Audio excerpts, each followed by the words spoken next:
paper. The compilation of this white paper is to implement the guiding instructions of General Secretary Xi Jinping. It provides detailed information about the achievements of transport in China, especially over the past 8 years, how transport have helped advance China's development and serve opening up of China. It also provides details about how China has been implementing the 2030 Agenda for Sustainable Development, promoting international connectivity, taking an active part in international governance of transport, and how we have contributed to the building of a community of transport for all, how we have been growing strengths in transportation. It has altogether over 20,000 words and has been translated into 8 foreign languages. It will be made available across the bookshops across China. So now I give the floor to Vice Minister Liu Xiaoming. Ladies and gentlemen, friends from the press, good afternoon. It gives me great pleasure to meet with all of you here. First of all, thank you for your long-term support and understanding of the development of transport in China. I will brief you on this white paper, why and how we have compiled this white paper. Transport plays a basic leading and strategic role in national economy. It is an important service industry and underpins sustainable development. Over the last 8 years, under the guidance of the Xi Jinping thought on socialism with Chinese characteristics for a new era, transport in China has achieved historic development. We have made remarkable progress and is growing in strength, entering a new era of quality development. Sustainable transport is closely linked to the sustainable development of the world. Transport is mainstreamed across all the 17 SDGs of the 2030 Agenda for Sustainable Development. To leverage the leading role of transport and to mobilize all countries in implementing the UN SDGs, the Chinese government compiled this white paper. It mainly has the following 6 parts. First, the white paper outlines our guiding principles. We aim to meet the needs of the people. As the pioneer in development, we pursue new development philosophy, draw strengths from reform and opening up and innovation, aim to advance high-quality development and serve high-standard opening up. We have embarked on a new path of development of transport in the new era. Second, the white paper provides detailed account of achievements.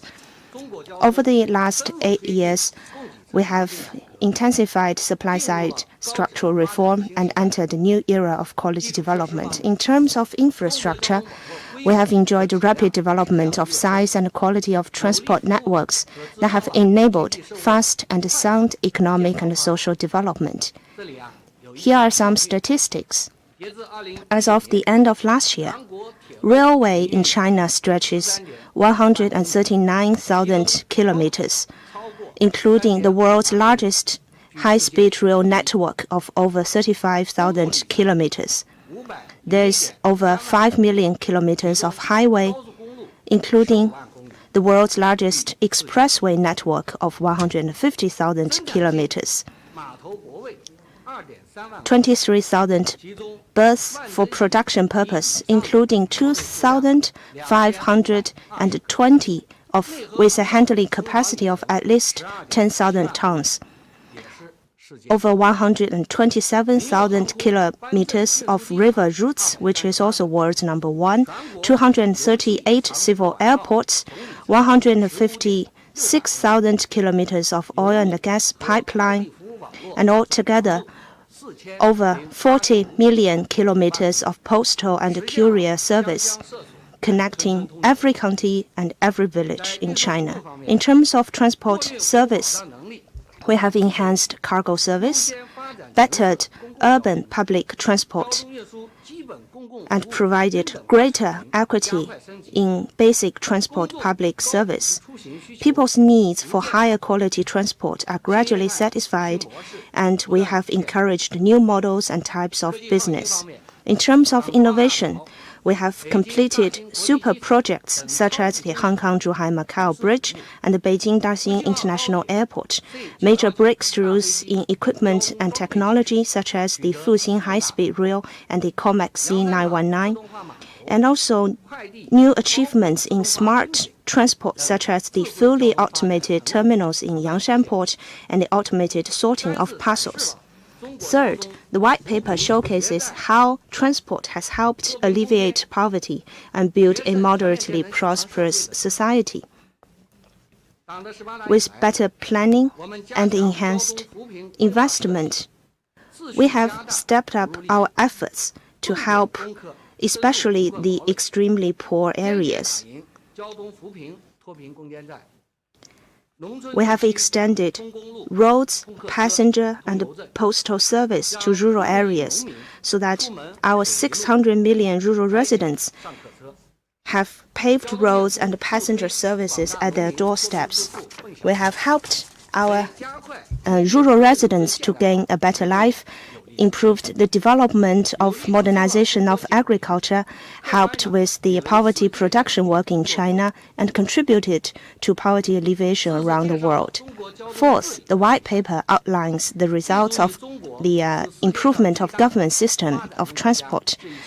As the largest developing country in the world, China has stepped up reform in the governance system of transport, developed green transport, gave a priority to public transport, and kept improving safety and emergency response and resilience. Through reform and innovation, we have unleashed the vitality of technology and market and improved governance efficiency. We have put in place at a faster pace a new ecological system of transportation and facilitated the high-quality development. Fifth, the white paper elaborates on China's vision of building a global community of transport.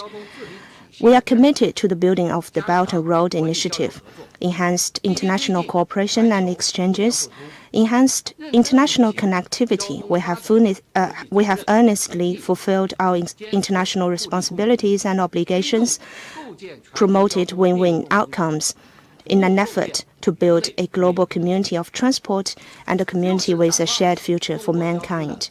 Sixth, the white paper envisions future development. The fifth plenum of the 19th Party Congress made the decision to accelerate transport development in China, to put people first, and to put in place a safe, convenient, efficient, green, cost-effective, modern, and comprehensive system of transport.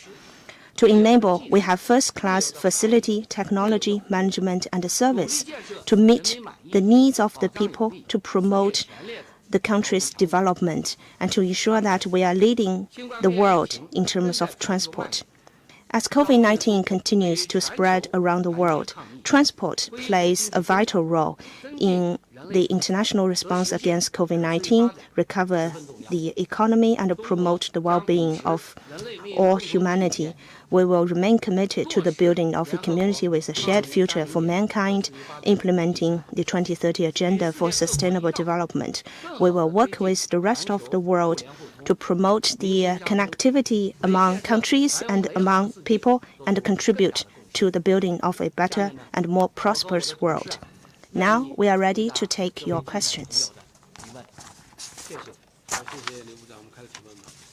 Now the floor is open for questions.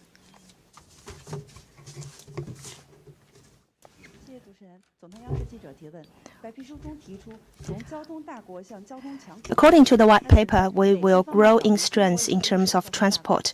Can you talk more about the achievements that we have made? Thank you for your question. Under the leadership of the CPC Central Committee and continuous efforts of generations of Chinese people, China's transportation has changed the backwardness and its weak foundation, providing a strong support to economic and social development. China's transportation has entered a new era of high-quality development. Why do we call ourselves a major country in the area of transportation?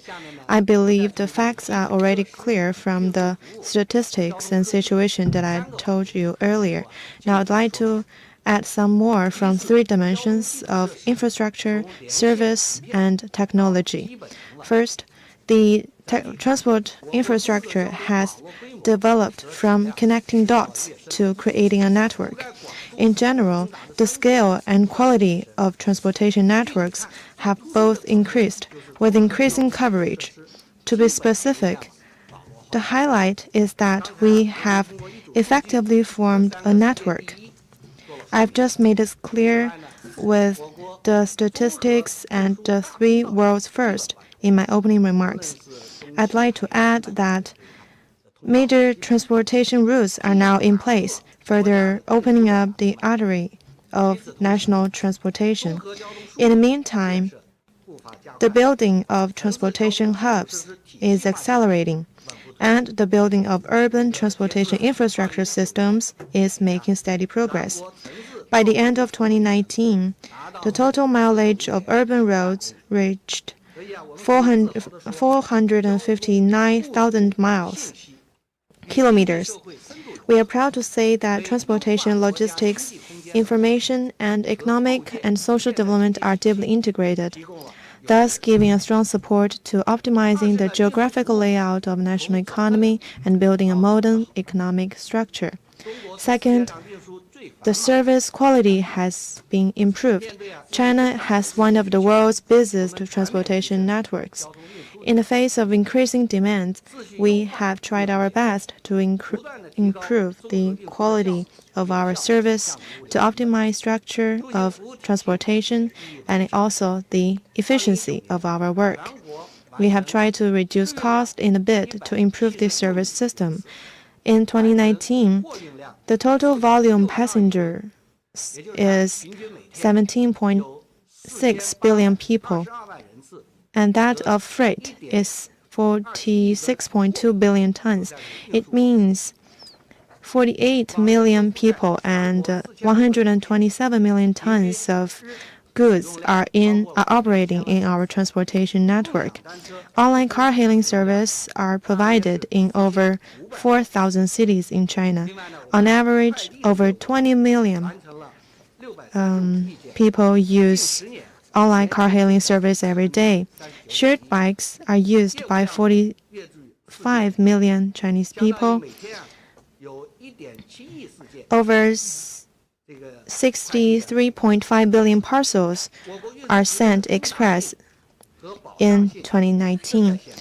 That means 174 million every day on average. The coverage of transportation service is improving, providing strong impetus to economic and social development and also people's life and production. Third, technology in the area of transportation is no longer lagging behind. It is catching up with the world's leading nations. China has built many world-renowned super projects and registered major breakthroughs in equipment technology. In China, high-speed railway train, high-latitude railway, plateau railway, heavy haul railway, and also roads with special geographical conditions, super-large bridge-cum-tunnel technology, port and waterway engineering technology are leading the world. The new energy automobile industry are catching up, is kept at the level of the international leading standards. After the 18th Party Congress, we have the Hong Kong-Zhuhai-Macau Bridge, Beijing Daxing Airport, and other projects that are amazed by the whole world. Fuxing Hao high-speed train, the C919 airliner ZPMC, the Liangshanjin automated container port, the express delivery service, facial recognition ticket checking, electronic boarding pass, drone delivery, and contactless delivery, and other technologies have provided convenience to our people's lives. So today, China is already a country that has very strong transportation networks. Looking into the future, we will work harder to build to build an ecosystem of transportation. Thank you. Next question. With Beijing TV, we know that postal service and delivery service is developing very rapid in China with increasing number of parcels. Can you tell us about the waste parcels in China, especially the waste packaging of the parcels? Thank you for this question. Indeed, we have experienced rapid development of postal and courier service. Just this year, we have delivered over 80 million parcels. That is a new record. But also people are following closely the waste created by parcels. So over the years, we have been earnestly implementing the instructions of General Secretary Xi Jinping on properly handling the waste and developing a green parcel service industry. We have made progress in our major projects. We are using paperless service. So over 70% of the companies are no longer repackaging their products, and we have set up 46,000 places for collecting the waste parcels. So we can see that now they have smaller slips, they have smaller tapes, and we are reusing different kinds of packages. We have made really huge progress in the green development of the parcel packaging. So first, we have been improving the legal framework. So we have included those provisions on the packaging of parcels in different regulations and laws, and set up different kinds of national standards on monitoring and evaluating green package. And second, we have included the green development of parcels as part of the major projects in our market regulation. And third, we have enhanced regulation and monitoring and punish those that have violated the laws and regulations. We have very strict system of information sharing, and we have been hosting seminars and meetings with relevant courier service companies. We've also conducted different sampling and testing on those parcel packaging. And fourth, we have been conducting pilot programs to try to use the reusable bags better, and conducted pilot programs in different cities. And fifth, we have been coordinating the efforts of relevant ministries and departments, issued national standards, guiding opinions from different angles and perspectives, so that we can encourage companies to play a better role, and we encouraged the research community to do more research in this area. Of course, we understand this is a systematic work. We need the participation and involvement of all across this industry.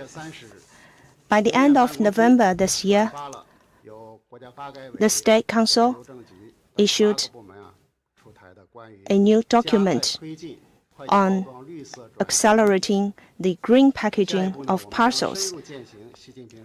So going forward, we will continue to develop an environment-friendly industry, accelerate innovation, put in place more supporting policies to enable a green revolution in the parcel packaging and in the whole industry. Thank you very much.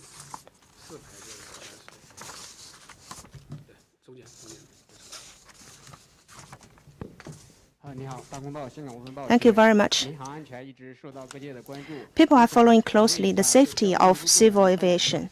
So what are the measures that you have taken in this area? What will be the future priorities? Thank you for your question.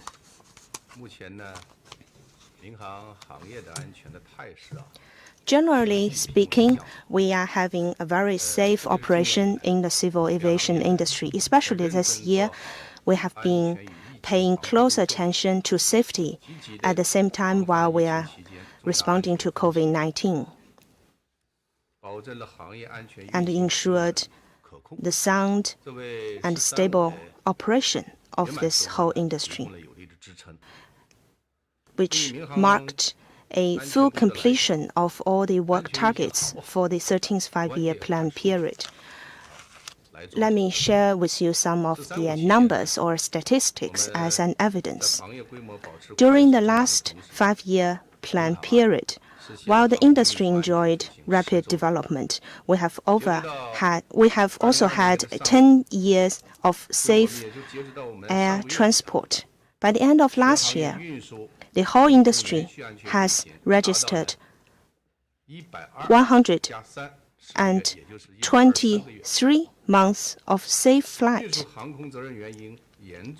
Serious accidents caused by airliners per 10,000 flight hours stood at 0.0066, which is 15.1% lower than the 12th five-year plan period. And also we have two other key indicators dropped to zero. The first is the rolling 10-year average of fatality per 100 million vehicle mile. It has dropped to zero from 0.0091 from 2010. The second figure is the rolling 10-year average of fatality per 1 million flight hours. It has also dropped to zero this year. For the last 18 years, we have ensured civil aviation. Generally speaking, China's civil aviation is safe and safer than the average of the world. We will continue to ensure civil aviation safety, following the guidance of Xi Jinping's thought on socialism with Chinese characteristics for a new era, especially implementing the important instructions of General Secretary. And we will focus our efforts in the following areas. First, to use better technology in ensuring safety. We will apply technology and innovation and digitization in all the areas to ensure better safety. Second is to enhance S&T innovation and to encourage breakthroughs in technology, especially in those key areas, key links, and to better provide for the development of the industry. Third is a better accountability system, which means that we will encourage professional ethics so that our people, our workers, will respect lives, respect rules, and respect their responsibilities. Last year, we had a movie about a pilot, a hero pilot in China. And people all know that we have this three respects: respect for lives, respect for rules, and respect for responsibilities. And we will put in place a long-term mechanism to ensure better professionalism. And fourth is to enhance risk prevention and control, to prevent major and serious incidents and better respond to emergencies. And the fifth is to improve law-based system and rules and standards, deepen monitoring, and conduct all our works according to law. And the sixth is to enhance the awareness campaign and add a more human touch to safety management. And finally, we will also take a more active part in international civil aviation governance to get China's safety standards more recognized internationally and expand exchanges and cooperation in this area around the world. Thank you very much.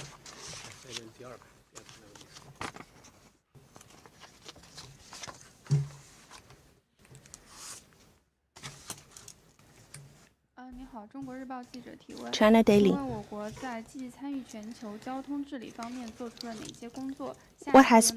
What has China been doing in taking an active part in international cooperation? What will be the future plans? Thank you for your question. Since the 18th Party Congress, we have upheld an opening up strategy of mutual benefit and worked for a global transport community with a shared future in a bid to build a community with a shared future for mankind. I would like to talk about our work from three aspects. First, we have worked for a global transport governance system reform. China has earnestly fulfilled its international obligations and responsibilities and worked to achieve the Sustainable Development Goals related to transportation that is under the 2030 Agenda. We have contributed China's wisdom and proposal to the global governance system. Second, we have worked hard to promote Belt and Road cooperation. We have increased infrastructure connectivity and facilitated international transportation. We have stepped up cooperation with countries participating in the Belt and Road Initiative and improved the orderly flow and optimized the allocation of resources across regions. Third, we have strengthened international exchange and cooperation. We have expanded the circle of friends in cooperation. In terms of the poverty reduction, pollution control, and other areas, we have deepened cooperation and ensured the transportation of anti-epidemic medical supplies during COVID-19 outbreak. Looking ahead, we will work from 5 areas. First, we will enhance the connectivity of both infrastructure and policy rules and standards. We will leverage the resource advantages of different countries and regions and better integrate into global supplies, industrial and value chain to achieve integrated development. Second, we will engage in cooperation in energy saving and emission reduction to improve the energy structure and transform toward a more green and inclusive transportation, better implement UNFCCC and Paris Agreement. Third, we will better leverage the role of new technologies and improve the application of AI, 5G, blockchain, and new materials and new energies in this area, and support the innovation in the model, products, and service in transportation sector. Fourth, we will better synergize each country's rules, regulations, and transportation plans and create a sound legal environment that can adapt to sustainable development. Fifth, we will pay more attention and efforts to fight COVID-19 and other public health emergencies and promote all-round measures to ensure steady supply chain and industrial chain. Thank you.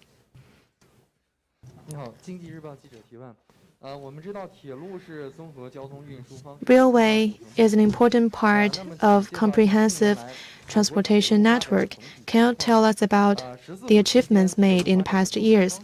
And looking ahead, what will be the priorities during the 14th five-year plan period? Thank you. I come from the National Railway Bureau, and I'll take your question. Over the years, we work in the railway industry has always been put people front and center. and conducting supply-side structural reform to promote high-quality development of railway industry. We are now having better networks and better equipment. We have put in place the basic artery of railway networks and developed intercity railway linkages.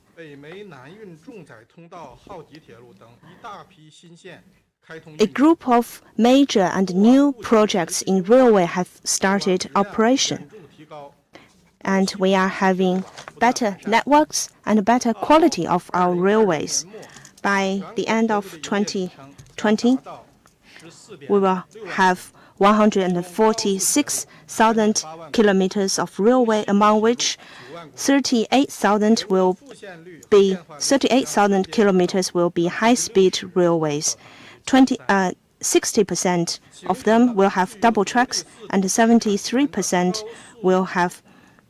will be electric trains.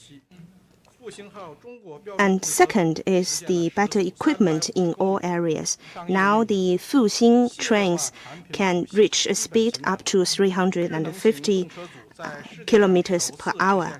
And for the first time, the driverless bullet train goes into service run up to 350 kilometers per hour. And also we have improved our abilities in terms of high-power locomotive and heavy-duty trains. We have also enhanced our reform in railway, providing better and safer products and service. People are having more convenient experience, and we have ensured the transport of major products. And China's railway is one of the safest in the world. We are also having fruitful international cooperation. We have been exporting our equipment to over 100 countries and regions. By the end of November this year, there have been over 32,000 services of China-Europe Railway Express. According to relevant plans, we are working on the 14th five-year plan for the development of railway. We will be implementing the decisions of the Party Central Committee and the State Council, develop our railway, and rely on innovation and reform, promote integrated development, innovative development, green development, and low-carbon development for high-quality development of the railway system in China. So we will be doing the following works in the following 6 areas. First, promote innovation. We will work to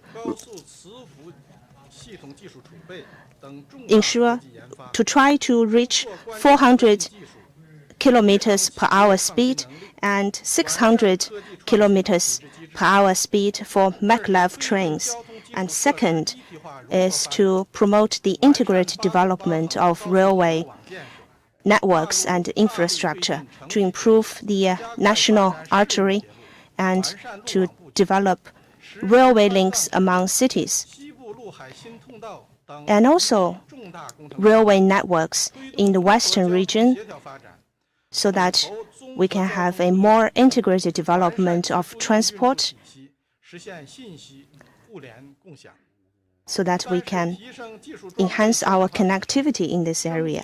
Third is to modernize our equipment and facility to provide better maintenance and repairs service, and also provide better construction service. Fourth is to improve the quality of transport service to provide better and more convenient logistics and enable new models and ways of business. We will also put in place a better emergency response mechanism. Fifth, we will promote and enhance international cooperation in railway industry. We will encourage more export of railway products and services to connect China's railway standards with that of the world and to get more of our products accepted and welcomed by other countries. And finally, we will encourage the law-based reform and development of this industry to enable a better business environment and to reform the finance and investment system in railway sector. Thank you very much. Thank you very much. My question is also about aviation, because we know there have been huge impact on civil aviation because of COVID-19. What will be the measures taken by civil aviation? How can we facilitate the transformation and upgrading of civil aviation industry in China? Thank you very much. We do face huge pressure for the importation of COVID cases from outside China. In light of the current situation, we have adjusted our measures in terms of the numbers of international flights that will be allowed in to China. So every week we will have around 250 international flights come here to China. So for those flights that has more than 5 passengers with a positive test result will be stopped.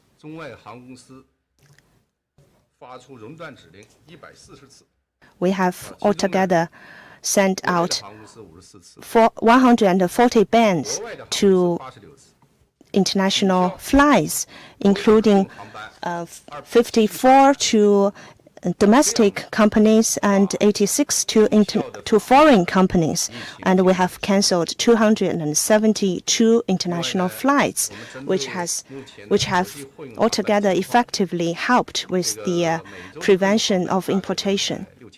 So every week we have around 6,000 freight flights, but we have stepped up our regulations and monitoring measures.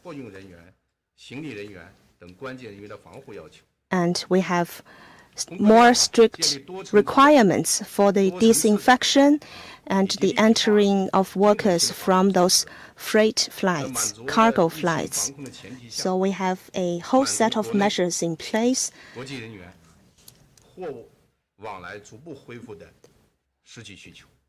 Because we are also trying to gradually recover the flow of goods and personnel and people from different parts of the world. We will continue to follow closely the developments of the situation to meet the demands of domestic market and also to facilitate the dual circulation of international and domestic markets. So all works are in place, and we are taking and thinking about further measures. Thank you very much. China News Service. So the white paper has a special part dedicated to green development. What are the works that have been done to promote green development, and what are the results? This is a comprehensive question. I would like to start first, and then my colleagues will have others to add. General Secretary Xi Jinping said that lucid waters and large mountains are invaluable assets. Since the 18th Party Congress, we've earnestly implemented the green development philosophy. We advocate the peaceful, harmonious coexistence of man and nature. We are trying our best to reduce emission and boost economic development. First, we have promoted energy saving and emission reduction. We strictly implement the system of controlling both the volume and intensity of energy consumption to improve the efficiency of transportation. By the end of 2019, the electrification rate of railway is 71.9%. China has 400,000 new energy buses, 140,000 new energy taxis, 430,000 urban delivery vehicles, 180,000 LNG vehicles. About 40% of airport vehicles are using new energy. The APU substitute facilities are in full use. Postal delivery service, postal delivery vehicles have seen increasing usage in many areas in China. China now has over 7,400 charging piles. We have 5,800 shore power facility covering over 7,200 berths. We are building comprehensive passenger terminals, freight hubs, port railways, coordinated development of road rail, sea rail, and other multimodal forms to restructure the transportation network.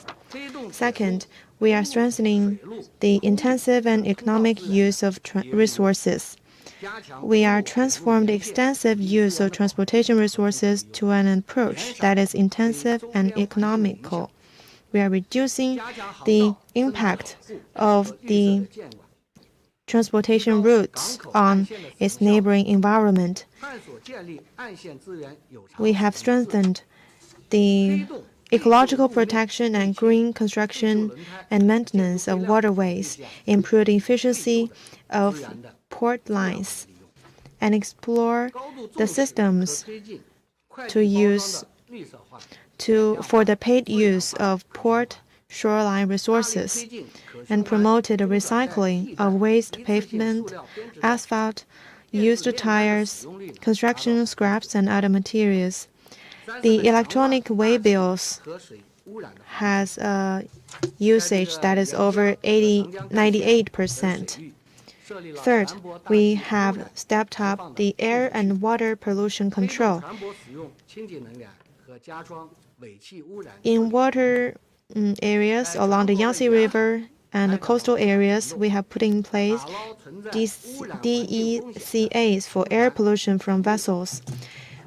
We are implementing the Blue Sea Action to salvage sunken ships and objects that are at risk of polluting the environment. We have accelerated the pace to phase out the obsolete vehicles with high energy consumption and emission.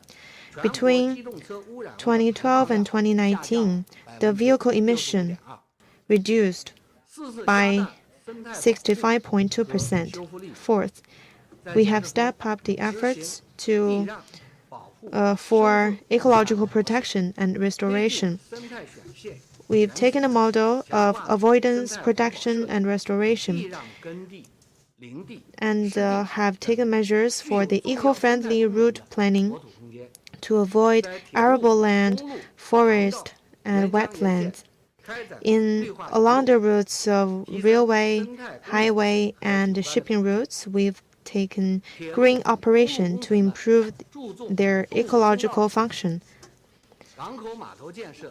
We've paid attention to the welfare of animals and minimized the impact on their life,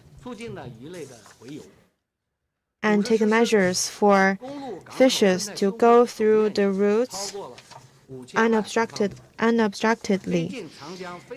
We've restored a total area of 50 million square meters.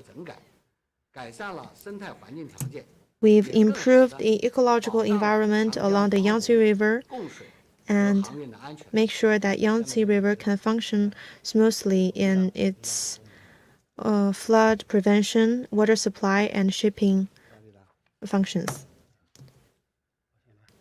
Do you have anything else to add, my colleagues?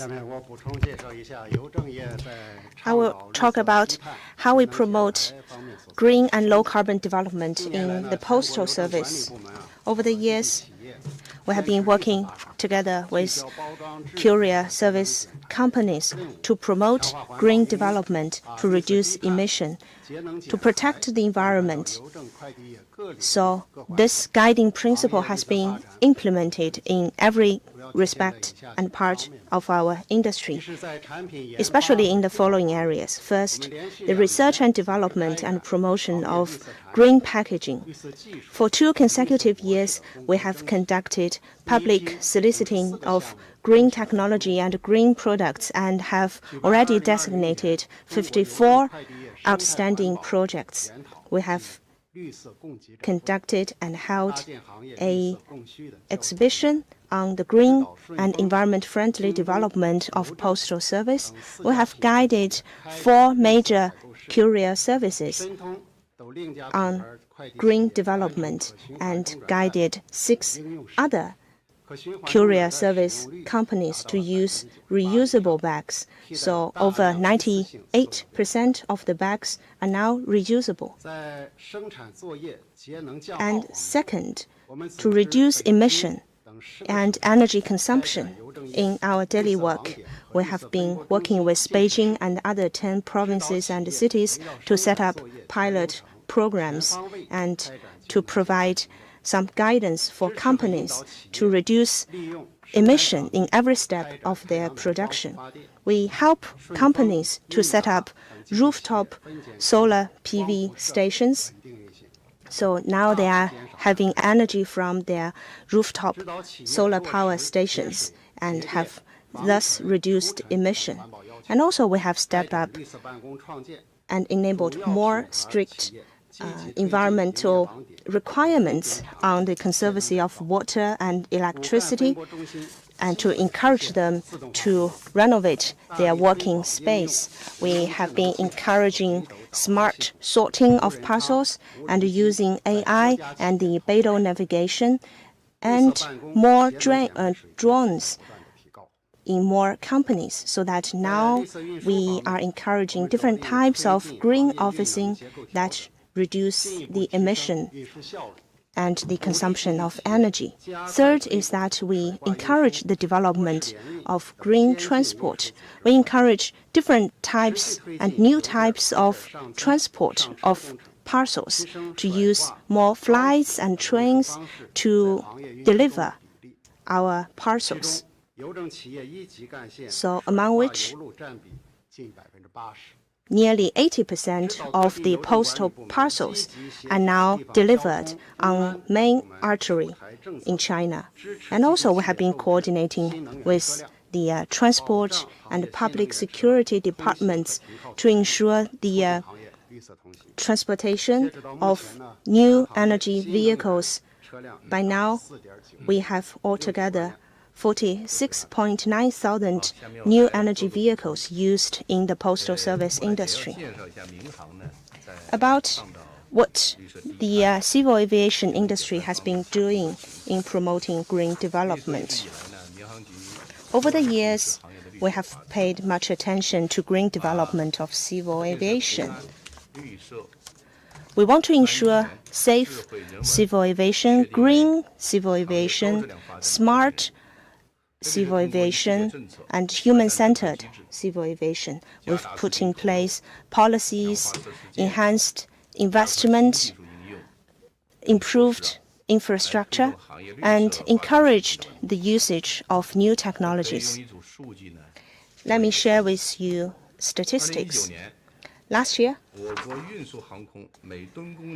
energy consumption per kilometer was 0.285 kilogram and carbon emission was 0.898 kilogram, both down by 16.2% from the 2005 level. That was China's best performance over the years and also leading major countries in the world.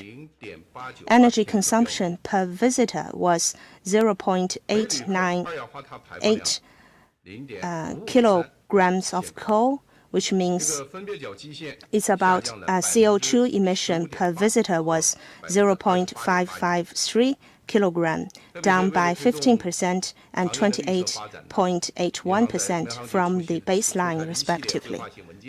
We have issued a series of documents to guide green and low-carbon development.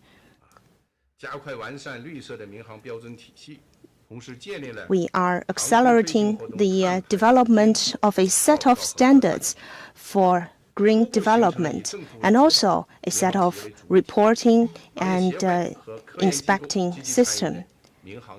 We have been encouraging the participation from different stakeholders of the industry,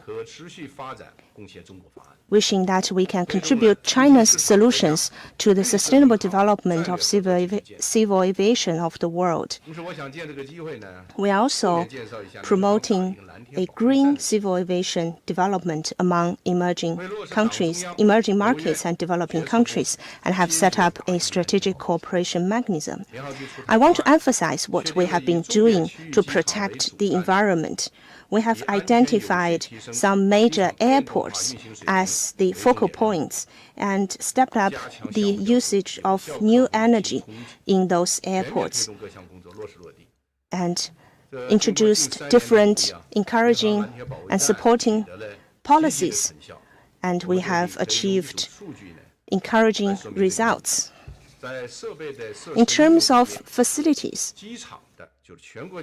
now in our airports, almost 100% of the energy are supplied through bridge load power.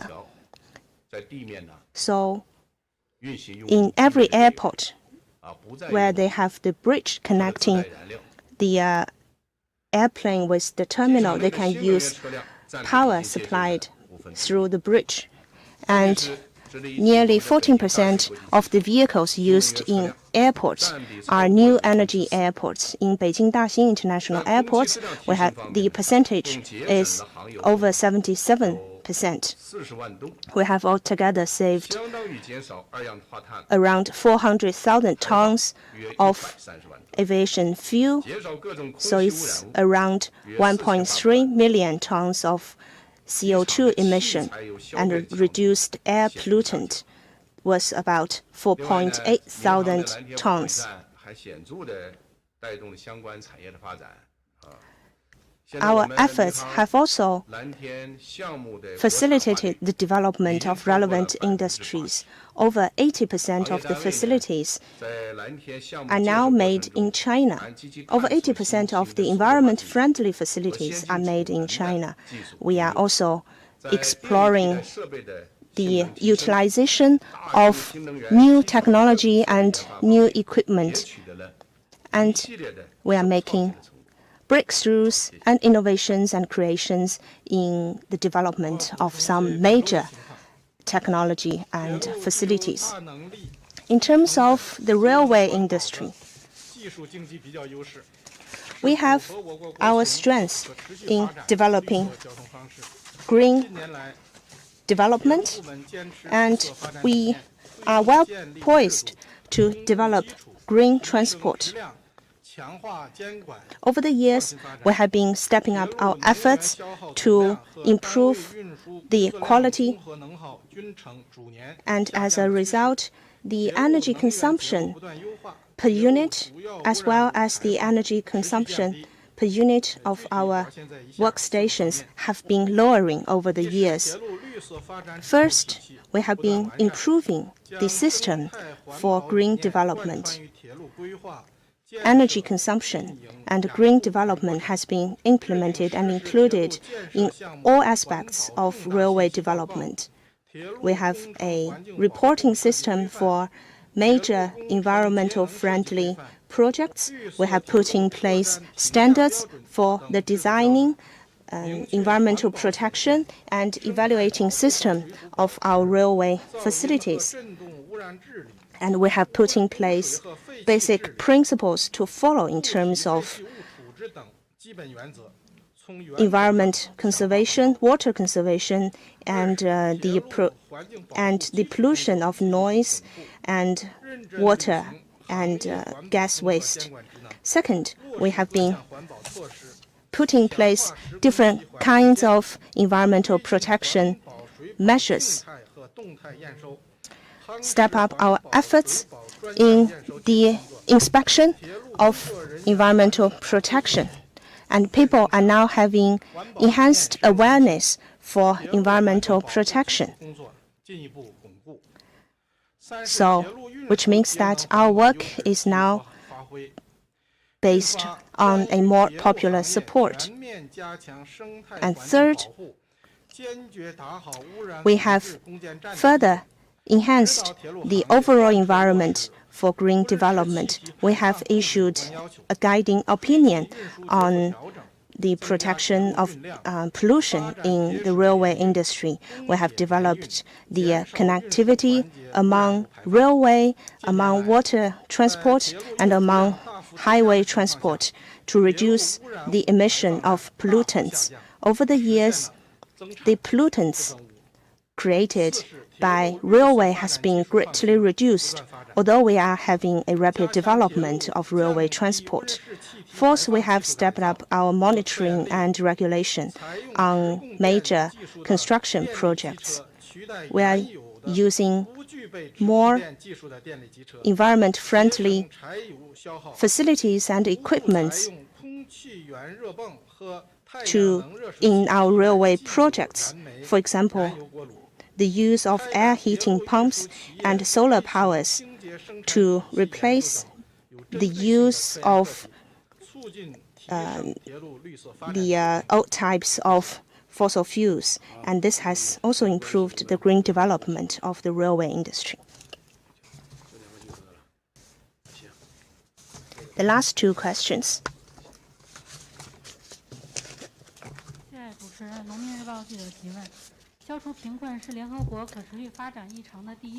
Poverty reduction is the first goal of the UN Sustainable Development. What have been done in transport area to reduce poverty, and what are the results that you have achieved? Thank you for your question. There are 17 goals in the 2030 Agenda of Sustainable Development, among which the first is to end poverty in all its forms everywhere. Roads lead to wealth. We've always taken removing transport bottlenecks as an important step to eradicate poverty. Since the 18th Party Congress, we've firmly implemented General Secretary Xi Jinping's important remarks on poverty eradication and the plans and decisions of CPC Central Committee and State Council. We've taken poverty reduction, targeted poverty reduction as our first priority. We will ensure that no one lags behind in our development because of poor transportation infrastructure. We have given priority to projects, funds, work, and measures that are related to poverty reduction. We've taken extraordinary measures with extraordinary efforts to push forward our work in this regard.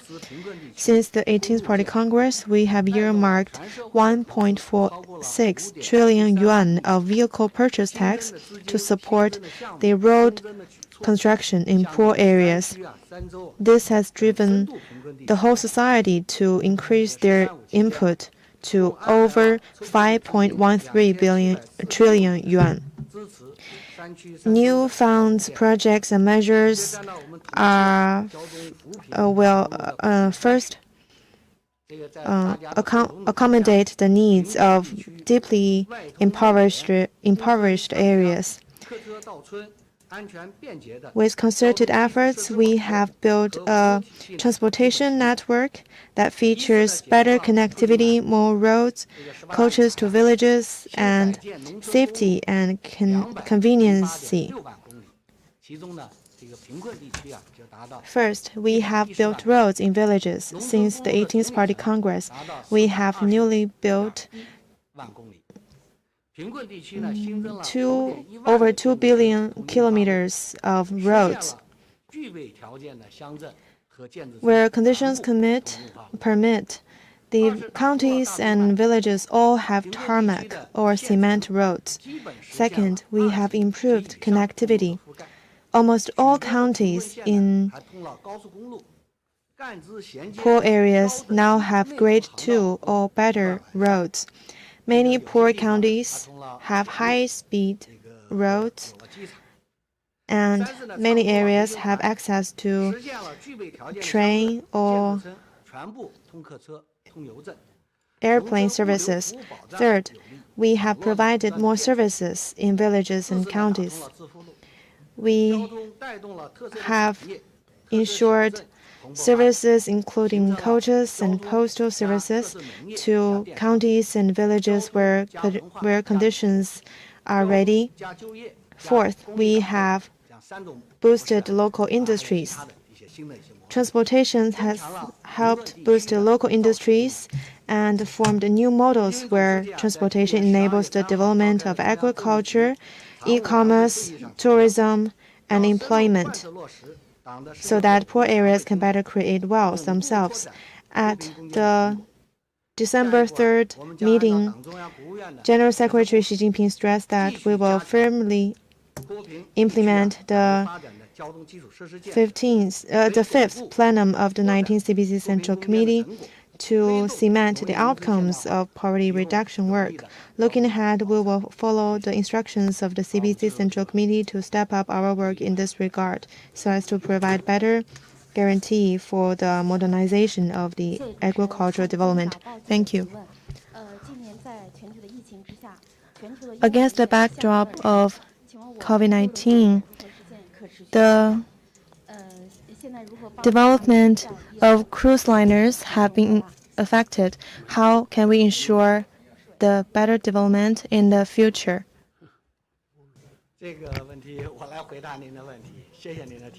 I will take your question. Thank you. Your question reminds me of Diamond Princess. Because of COVID-19, this cruise liner has been on the sea for a long time. So this year, the cruise liner industry has been severely affected. The same is true for our water transport industry.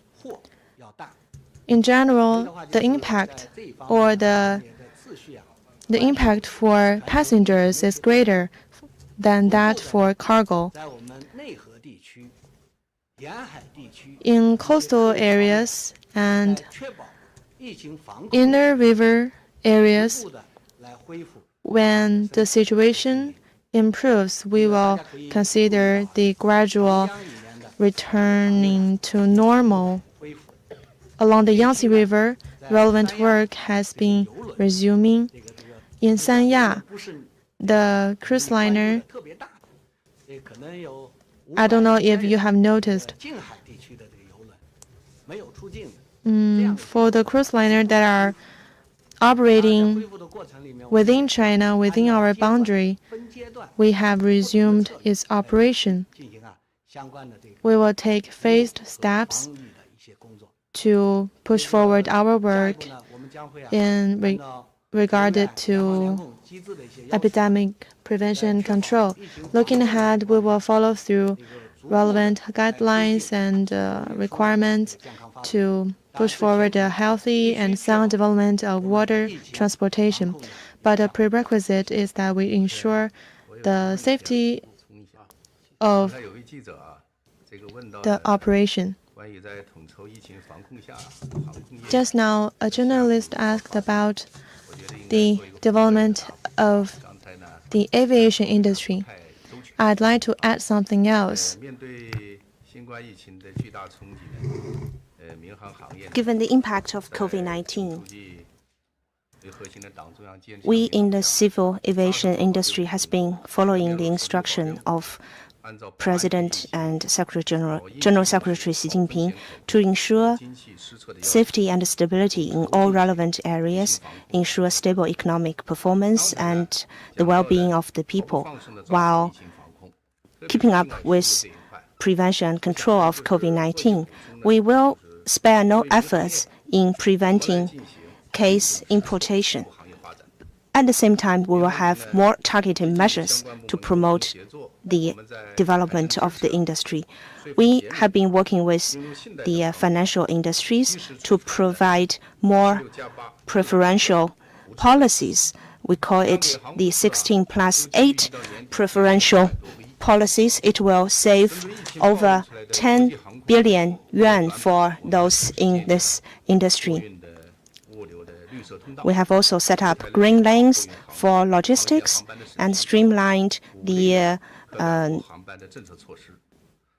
procedures for cargo services, which has enabled better cargo flights and ensured the smooth operation of international cargo service. We are also delegating powers and reforming our service management to provide more convenience to airliners and companies in this industry. It's fair to say that we have tried every means and stabilized the sound development of civil aviation. China was the first country to see a recovery in the civil aviation industry around the world. In the second quarter, we see a sound recovery of the industry. We have recovered 93% of passenger service and 93% of cargo service. So we are leading the world, or we call ourselves the number one in terms of recovery of this industry. Going forward, we will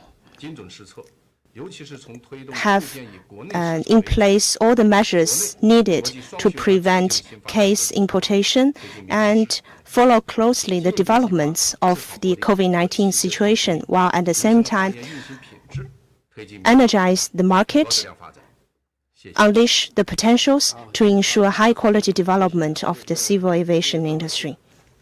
Thank you very much.